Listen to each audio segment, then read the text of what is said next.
Corruption is not just a personal matter. It's a culture. It's a way of life, not just for individual people, but for companies, communities, governments, and nations. Corrupt nations, hiding behind large companies, will seek to invest in other weak nations in order to take over the assets of the nation that they've invested into. They will provide financial loans to a nation for the much needed infrastructure, and they will do it with assets that they provide. They will sign contracts by lining the pockets of rotten government officials who participate in this kind of corruption and are then held hostage by their own deceit and greed.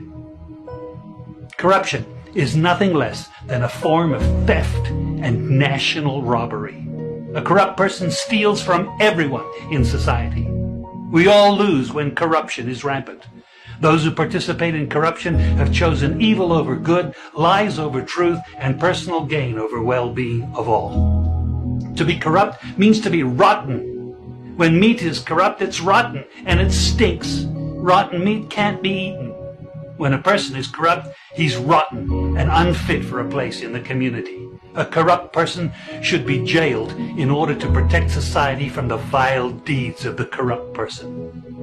Government should be protecting us from the foul results of corruption instead of being the proponents and participants in corruption. When corruption is systemic, when it's a culture and a way of life, when corruption thrives, it destroys the health of the community and nation. Now let me tell you something. Defeating corruption is a very difficult thing. The love of money is the root of all evil, the Bible says. People who love money will do almost anything to get it. Those who choose to stand up against corruption, you need to know that we're going to be involved in a war. We will be threatened, vilified, intimidated, marginalized, and ridiculed.